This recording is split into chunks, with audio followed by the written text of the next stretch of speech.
Hello everyone. Thank you for being here with me. I'm really happy to be here with my dear good friend Pamela. Hi, Pamela. Hello. Hi, I'm just gonna tell everybody about you. Pamela is a free spirit who has easily lived a nomadic lifestyle, roaming the earth one day at a time. She has the ability to see and feel the connections of the world around her while recognizing the interconnection between all living beings and the cosmos. Pamela is always seeking knowledge, which has taken her on a path of opening her heart to cultural traditions and modalities to live in harmony with nature. She has touched thousands of lives with her experiences in nature. After leaving a teaching career and working in outdoor education, wilderness programs, and courses in various modalities, she became interested in animism and nomadic living on organic farms and living in the desert with her tent and her dog. These then led to a spiritual trip to Guatemala, which opened her more to cultural traditions. Pamela is a certified as Cacao Facilitator, which brings in the plant medicine. She's also currently involved in the Mayan energy she learned from a trained Akish, a Mayan spiritual leader, as well as involved in a year-long immersion in Incan Wisdom, Mythology and Cosmovision Certification with Puma, Fredy, Quispe Singona. Completion this summer, so excited about that. She also took classes in the Quero traditions, high in the Andes, and worked with the spiritual animals that are brought into rituals. These teachings, along with the Mayan energies, will bring a unique transformational ritual for you. And today's topic on this interview is connect to the magic of Mother Earth for humanity and future generations. I'm really excited to hear about these. What you have to share, Pamela, and let's get started just sharing your journey with nature, please. Yeah, well, thank you, Teresa, for inviting me. I'm excited, and it was great to see you through all our past. Um, so yeah, and with you and a lot of others with nature, we started when we were young, and sometimes you don't realize it. I mean, I knew, I was outside as a kid. I was climbing trees, picking mulberries, you know, morning to night, and always, nature was always important to me. And even, through high school, even though you're not totally out in nature, you're still playing sports and doing things. And then as time went on, you even with my kids, I tried to get them in nature, and it's just always been a big part of my life. And then I kind of started, I taught. And then after teaching, I said, I've got to go out in nature. So then I went out after my daughter graduated. She was the last one. I went out and I did environmental camps and worked with kids in nature. And looking back at it, I wish I could have done that, way before. But at that time, I'm older, and, teaching was the thing. And I didn't know about, going out and teaching with kids. But so, but taking my teaching experience and taking it to the nature still was a great help with that. So after doing that, I even got more connected with nature, and then I got into the spiritual. And I think the whole time, you are in the spiritual, you're just not awake, with it.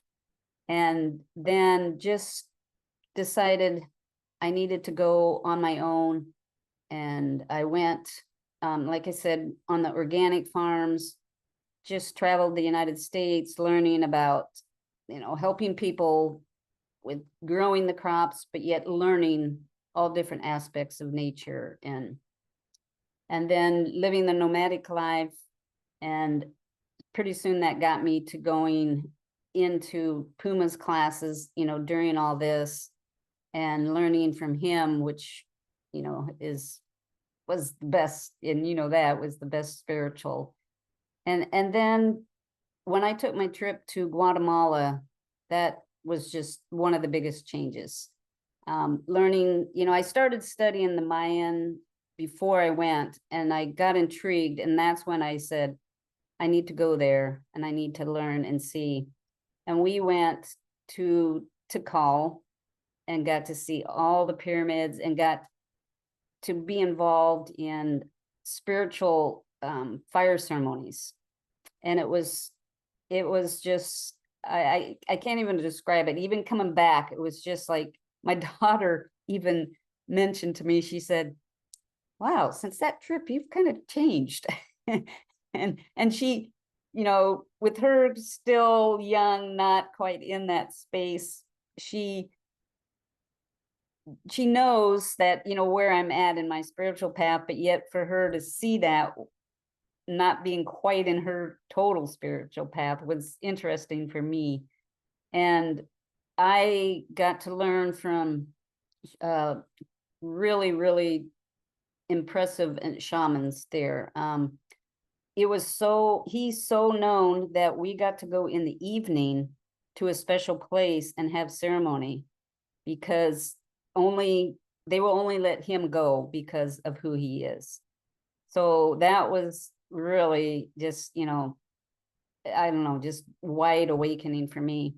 But one thing that I will share about this ceremony is I'm in the Mayan, I'm talk, and talk is you can be a spiritual leader, that's what they're known for.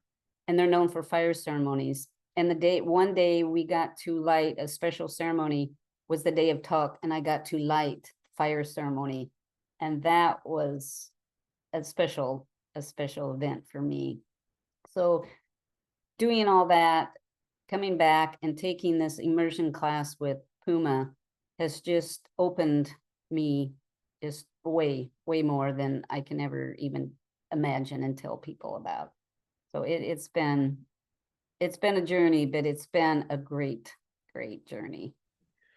Yeah, thank you for sharing that. And I said to you the same thing that your daughter did. I'm like, you sound different. You sound so much more expansive. I've known you for like what, 7 years now, and we keep in touch. And I know when you went to Guatemala, and then the last conversations has been like your change. You are so completely have expanded your awareness, your consciousness, your spirituality, and it's so good to see that. And that's why we're continuing to connect and sharing these, the magic of connecting with Mother Earth. And I wanted to ask you, can you expand a little bit more on the energy of touch that you mentioned?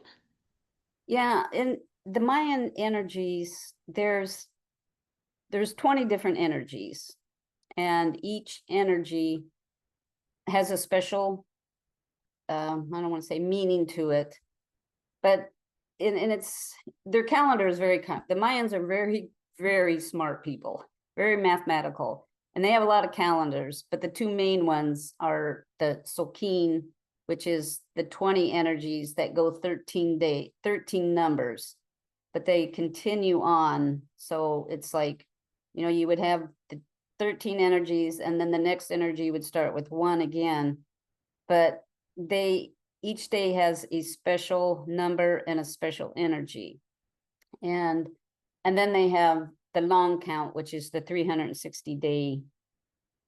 Well, it's 360 days, which they use more for agricultural, but then the 5 extra days are a special time where they just kind of go into themselves and kind of stay in.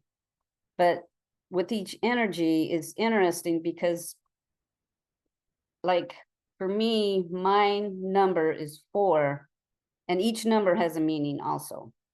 But like, and actually, it's interesting that we're talking today, because today is the day of and is the journey, the day of the journey, and it's 13, and 13 has to do with ancestral and spiritual path.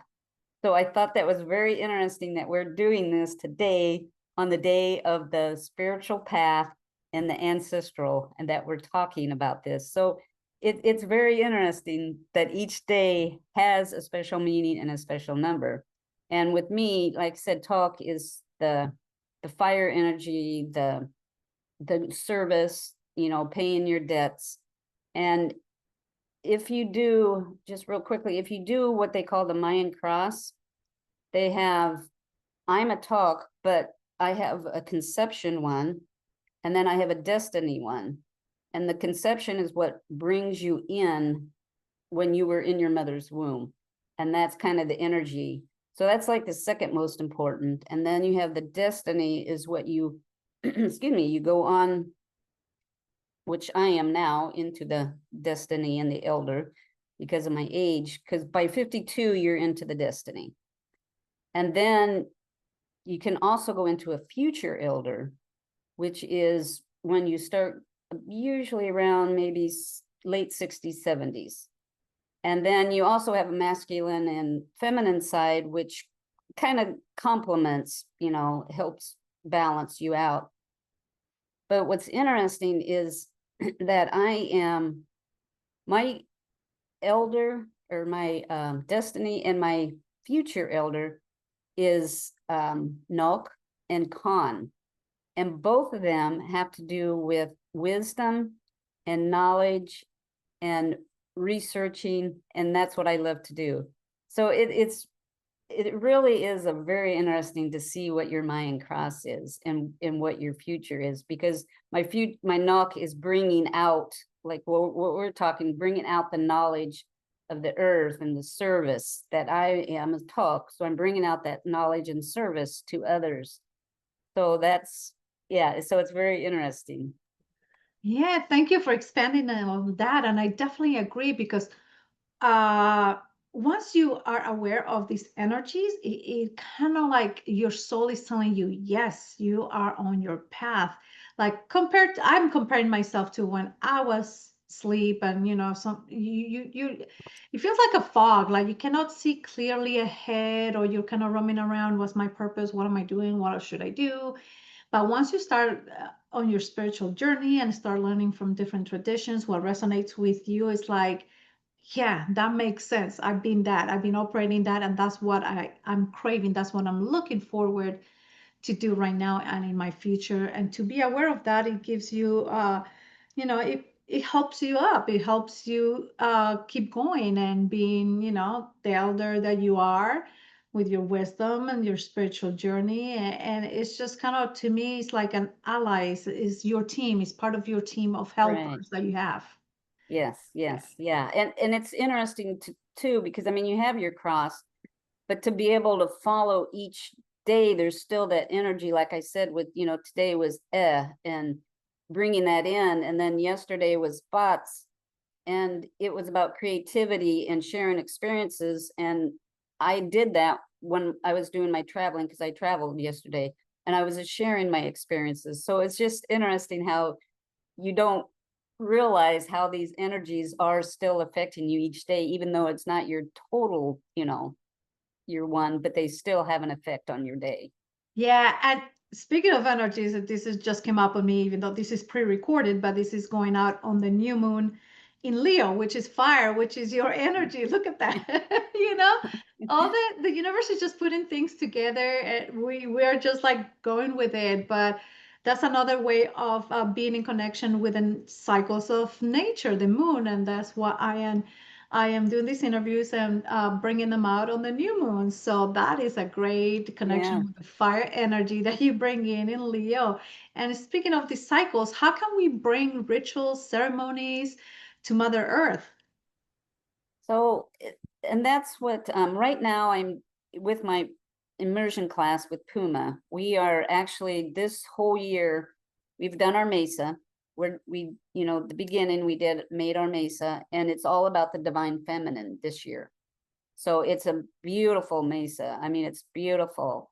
And I am, with Puma, there's so much to take in that I know when I get done with this course, I'm going to go back and review and do, more with him, but with this course. But we are also doing a lot of people call them despachos, but he calls them either that or white mesas, because we take white cloth or white paper and we make special ceremonies.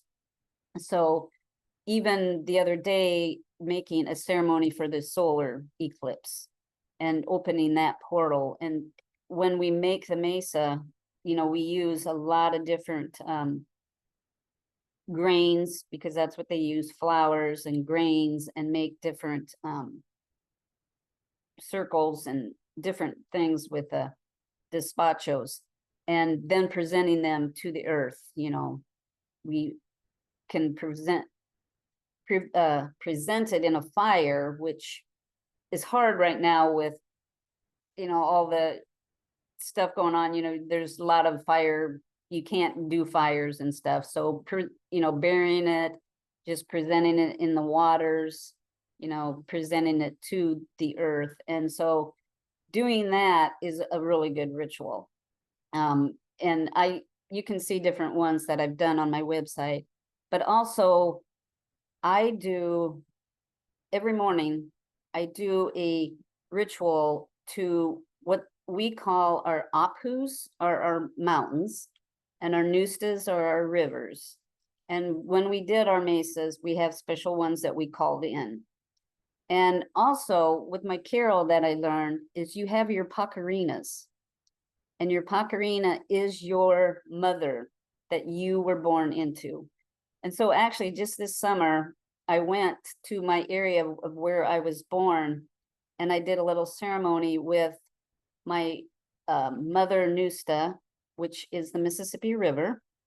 And then there was right where because it's basically kind of where you're born, like the hospital, and what's that area. And it doesn't have to be a mountain or a big hill. And right across from where I was born is this little park, and it's on a little hill. And I went there and stood there in the middle, and I could just feel the energy. But that was my apu, my mother or father. And so I have that also that I do ceremonies with. So I bring in those in my ceremony. I bring in my special apus and nustas, but I also bring in the elements, because we've programmed elements, the 4 directions, the spirit animals, and bringing those in. And then I also bring in some of the cosmos, the special constellations, and bringing all that in the morning. And so I bring those in, I talk to each one of them. Actually, I drum to each one of them. I drum to my apus and my nustas and the elements. And then I have a circle of spirit animals. And I have the actual like figurines, crystals, and I have the whole 19 of them. And so I have a tambourine, and I speak to each one of them each morning. That I speak to them in their carol word, like fox is a talk. The Soar Conte is the hummingbird, which is yours. And so I speak with them and do a little message with them. And I also bring in my Mayan energies. So whatever that day is, I bring that in, speak to it, and then I also talk to so today was and then I also invite all the other 19 energies to come in. So I know them, by heart, and I just quickly say each energy so that I can bring them in. And then I also, because I'm a cacao facilitator, I sometimes drink my cacao, but sometimes after, but I have the cacao seeds. So I will hold them, bring them in with that. And then I also bring in the ancestors. So I do a great big morning ritual with that. And so that way you're bringing everything in to the earth, from the earth to the earth, and bringing that in.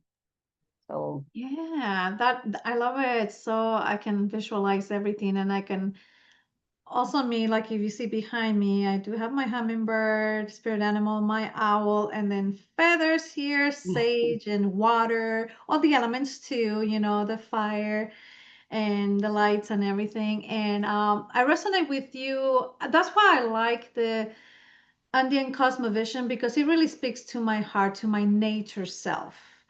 When I learned that also about, your apus, your mountains, and your water, your nustas, and to me, I live here in California in the Central Valley. On the east are the big mountains, the Sierra Nevada, Yosemite is like home to my soul. and Right. towards the coast. I was born actually in the Bay Area. And I did the same thing that you did once I learned this. I went to my place of birth by the hospital in the town called Redwood City, and there's a small creek over there. And I did ceremony just kind of to like, thank you. This is where I took my first breath in this place. And actually, I did learn this from attending a dispatch a long time ago, which it really gave me a download. When you make a dispatch and you make the offering with the leaves, Right. the shaman told us to put your breath into it and say your name and your place Hmm. of birth. And I was like, okay, Teresa from Redwood City. And then it clicked on me. That's why the redwoods. I'm all about the redwood trees. I feel at home over there. And instantly within, and this actually happened at uh, close to the beach in the Pacific Ocean and the redwoods, this ceremony. So I had a download of a poem of That Is Me, the Redwood Girl, and that will be placed on Oh. my book that is coming up later this year, hopefully. But yeah, it's just that connection that with place and time and nature and yeah, just exploring that your nature parents, what mountains that you resonate to, like also in the Santa Cruz Mountains in the Redwoods, there's a mountain called Umunhum, and which is it's in the native language, it means the place of the resting hummingbird. Hummingbird is a really also one of the spirit animals for the local tribe. And I'm like, all of that is just like, yes, yes, yes, home. This is home. That's all the things like, yeah, this is why I was born here. That's even though I lived in other places, come back here, home to my soul, even though, which sometimes could be a little bit challenging because especially if you come from a family that your parents were born in different countries, you're born in a different country than them, and it kind of gets you a little, well, what's home for me, Right. and to me, home is always in nature. Ye- Yes. Yes. Yeah. Yeah. Definitely. Yeah. And speaking of fire, I forgot to mention too is I have candles because each energy has a colored candle. And it's we have black. Basically, it's black, red, white, and yellow. But each day I will definitely, yeah, light a candle that color of that energy for that day. So yeah, bringing that in, and like you said, bringing in nature. I just, I'm hoping more people realize how much you can talk. Like you said, you can talk to the mountains, and they can, help you. And I've and Puma, he he tells us, the healing mountains and the mountains that we do. And I know which ones I can call in at what I need with the spirit animals, like, the other day hurting my knee, I called in the fox. I called in a tuck and asked for him to guide me in the healing of this. But for people to realize that you can talk to the mountains, you can talk to the spirit animals, and they will, they've been here way before us. They are here to help us. And people just, yeah, need to realize that we can go talk to them, and they will, like with you, they gave you that message, they gave you that poem, and they will give us what we need. So yeah, that's, yeah, important. And that's beautiful. Yeah, because once you open that up, it's like it just flows more and more. And I wanted to ask you to bring some recommendation. For example, people who are new to this, are hearing about this for the first time, about the Apus, the mountains. What do you recommend for people who are born or live in a place where there's not many mountains or bodies of water? How can they connect to the Apus? So, and like they said, like with I mentioned earlier with our Pacarina and my Mother Nature, they don't even always have to be a great big mountain. It can be, actually the one gal that I learned from, she was born in New York, and her mother was um in New York. It was the Central Park. That was hers. So I mean, and that's what, like, no hardly any elevation or anything. So you can just connect with any kind of nature to help you with what you need. But you can also, it's just like, Puma said, and other people say, it's at the beginning, I had a hard time when I would listen to animals or speak. I was like, no, they're not really talking to me. It's not, it takes you a while and you go, but what you hear is what they're really saying. It is them.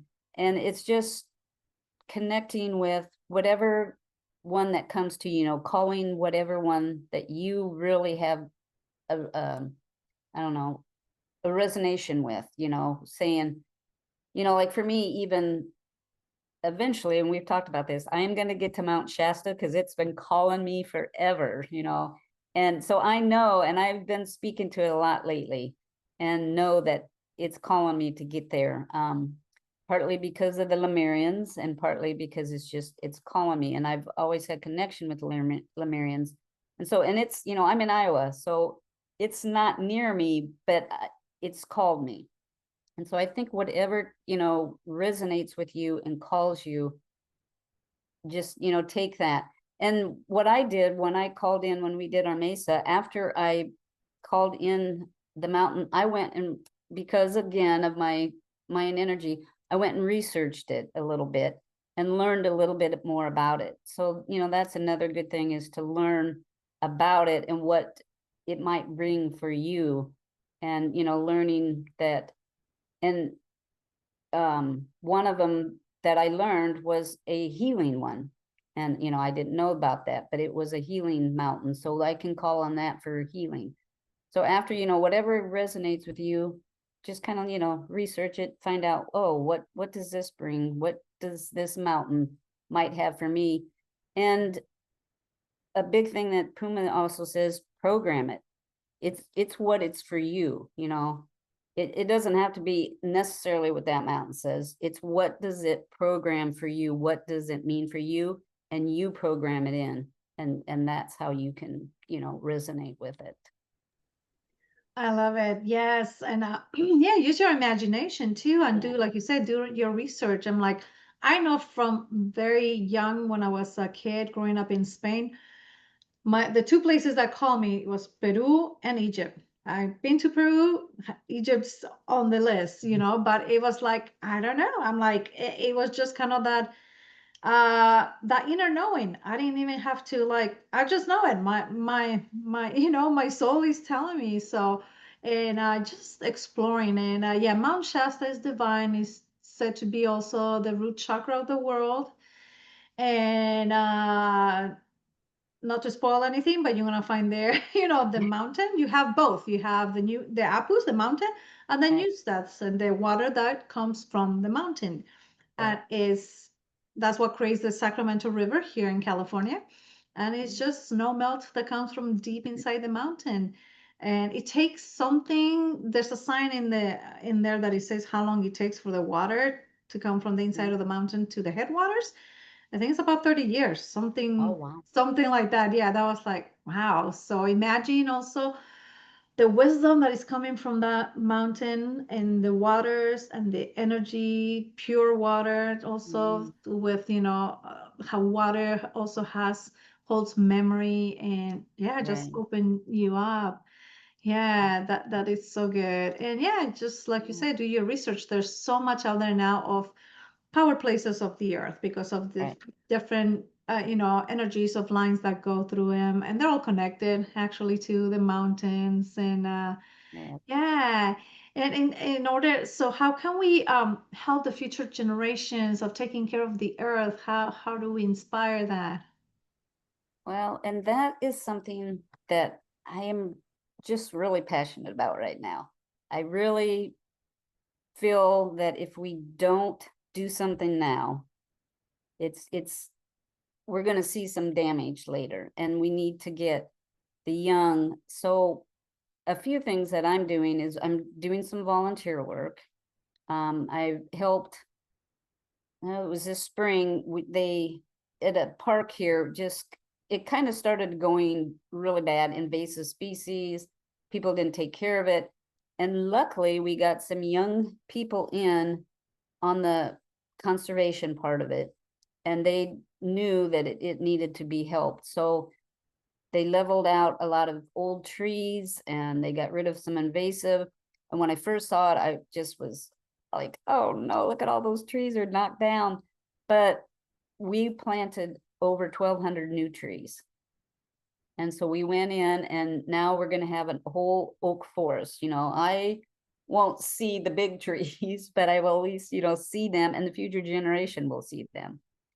So, and I was really happy to see a lot of young people helping to plant the trees because it was all volunteer and it was pretty hard work. And so, doing that, I do water quality testing once a month for a couple creeks here in town, or in the town that I live in.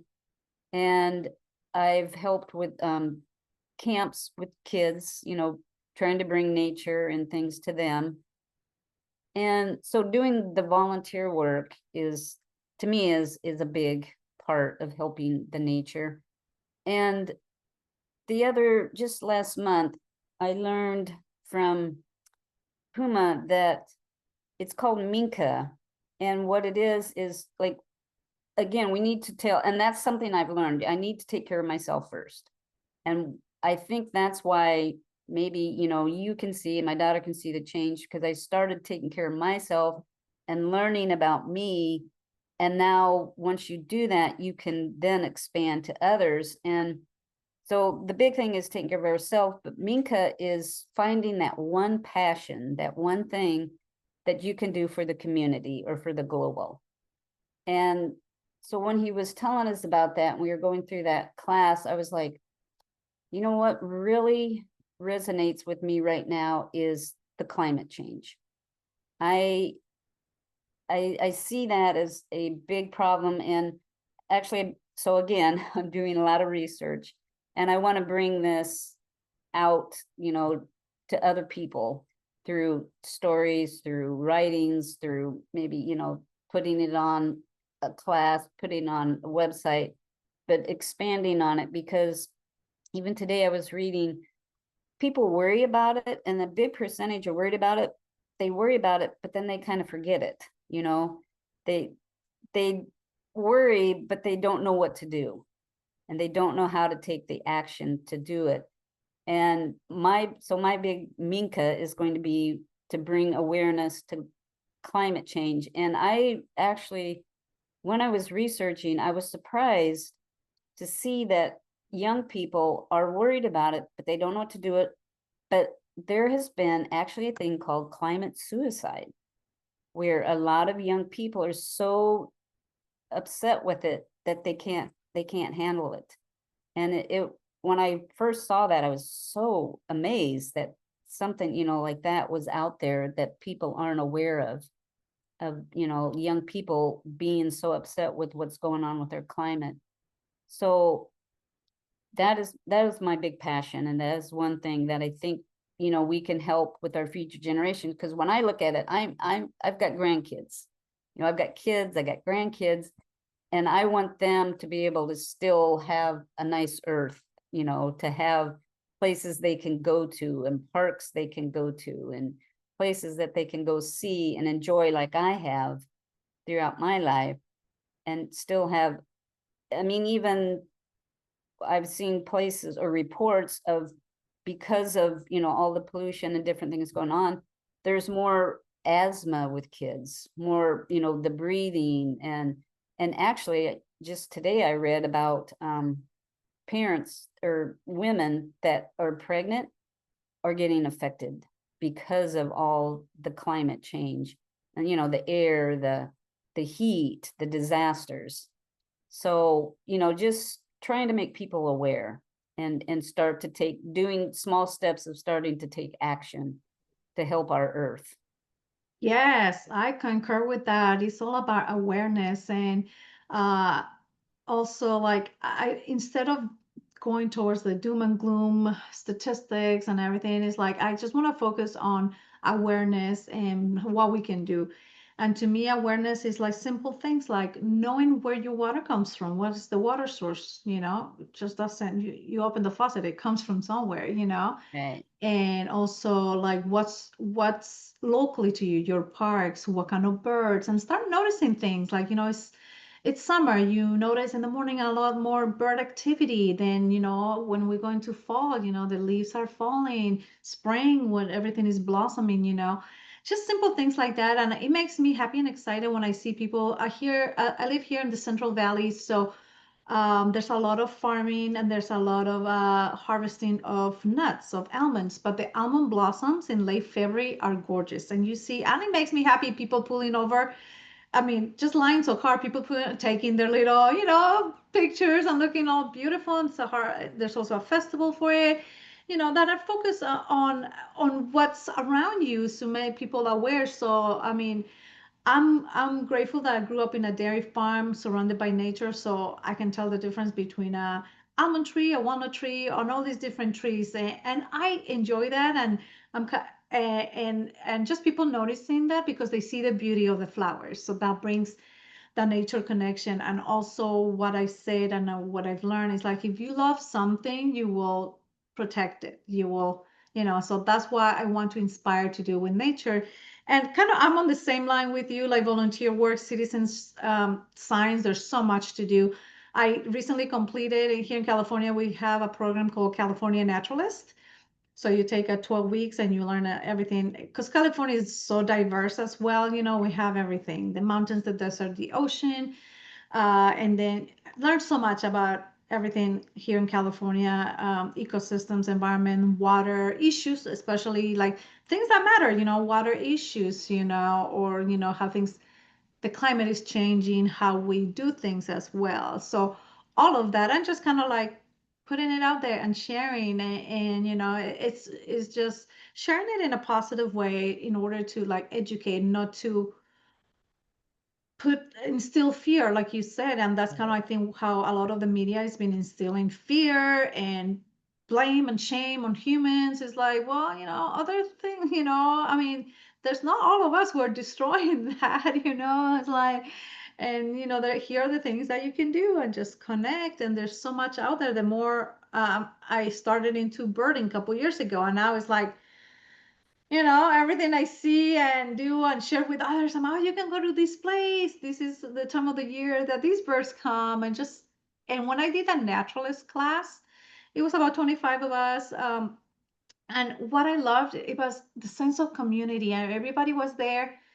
It's not expensive, but and then you do volunteer work to keep your hours, but everybody's there because they love nature. They Yeah. want to take care of it and protect it. It's not for like, oh, I'm doing this to get a position, a high position. No, it's just all for the love of nature and the place where we live. And the more, like I said, the more you know and learn and come in contact with animals and different trees and just all the living beings around us, it makes your life so much more joyful and expansive.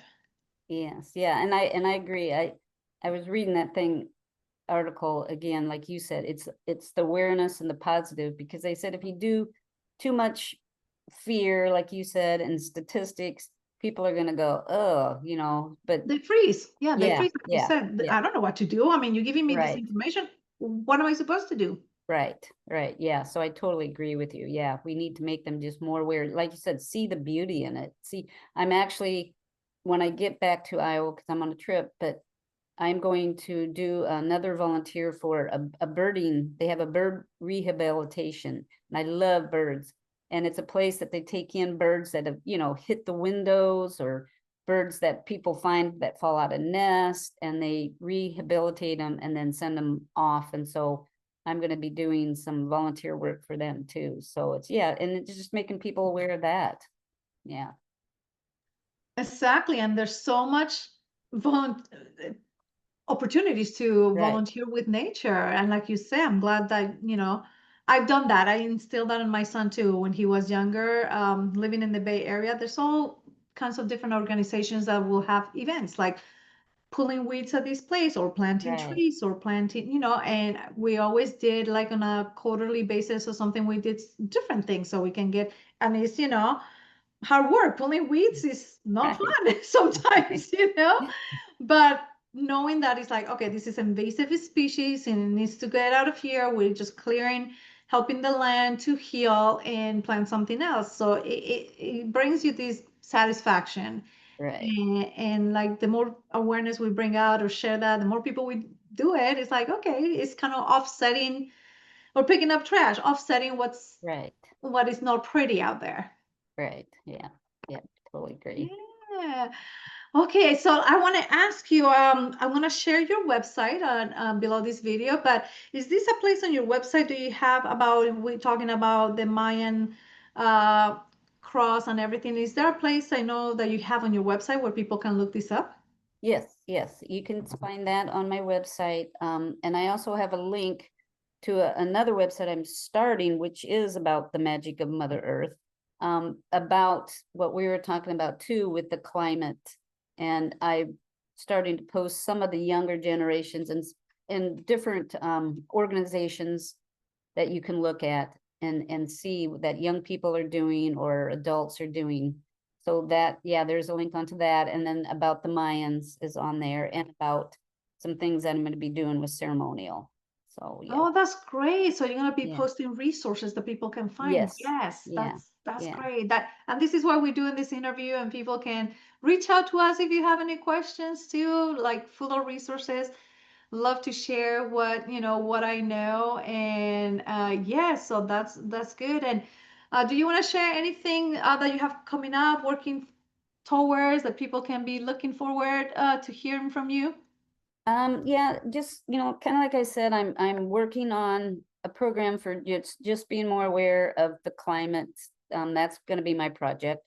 That and then working with also maybe learning if anybody wants to learn a little bit more about the Mayans and the Mayan cross and the energies of how they work for you each day. Because like I said, I follow each energy each day, and it's just even at the end of the day, I do like a quick little post in the journal, and it's like, whoa, okay, this is like today, this is what the energy was, and this is what we're doing. We're talking about our spiritual path, and that's what today is. So yeah, so there'll be, yeah, that's kind of a couple things that I'm trying to work on that will be coming up, and I'll have them on my website.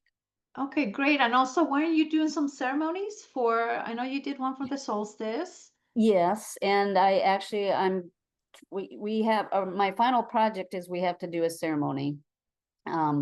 So I'm trying to figure out what ceremony, if I want to do, I might be doing in person, I might be doing one online. I've done a couple online ceremonies with people on special occasions. I like to do ceremonies for special occasions. So yeah, I will have them posted also. Okay, so people can sign up for your newsletter so they Yes, can be in the know if you yes, have that, and we can join you and just be in ceremony. Even though if it's Zoom, it still works, it's yes, just the energy, it transfers everywhere. So it's the intention. right, right. Yeah. Oh, Well, do you have anything else to add on to in closing our time here together? Any wisdom you would like to share or whatever message you want to send? no, yeah, just like I said, I just think it's really anybody can talk to Mother Earth. And I just want everybody to know, yeah, that you have, and this too, we have all the nature out there that we can talk to. And it doesn't have to be our apus and our nustas. It can be our animals, our plants, our, even the little ants that are walking across, the ground. You can talk to anybody and they're going to give you a message. So it's just to be, as we said, to be aware. And when you see that, and that was one thing that we're working on with Puma is it's an omen. When you see an ant, think, okay, what was happening for me at this time? What message was it bringing to me? And anything that you see and anything that happens, you can program that into you and say, okay, whenever I see an ant, that means I need to work a little harder, or I need to be in a community, and work with them at somebody with a team. So anything that you see, you can program that into yourself for yourself. Yeah, I agree, and I love that too. And what it got me thinking right now is like when you open up and you're aware, like you said, like sometimes we're so much in our mind, we either in the past or in the future. But yeah, like you said, and you're like you see these messengers, they're messengers for you to come Right. back to present, to come back to right now. and that sometimes kind of like diffuses whatever issue was going on in your head, and you're like, well, thank you, and yeah, I need to be in community right now. That's what the message was, and here I was in my own head creating something bigger that it was. Right, right. Yeah. Yeah, yeah. Yeah, well, this was such a soul enriching Yeah, conversation with my thank soul you. sister, Pamela. Thank you for your time and the work that you do out there and your inspiration. And I really hope, people listening to these will get inspired to learn about their surroundings in nature, what they can do, and what they can learn about themselves on their journey. Yeah, well, I thank you, and I thank you for all the work that you do too. It's very inspiring, and I appreciate it. Thank you. Yes, my honor because we're both here in service. Right, Yes. right. Yes. So thank you so much. And thank you, Yeah, everybody. We'll see you next time. thank Bye. you. Bye. Thank you.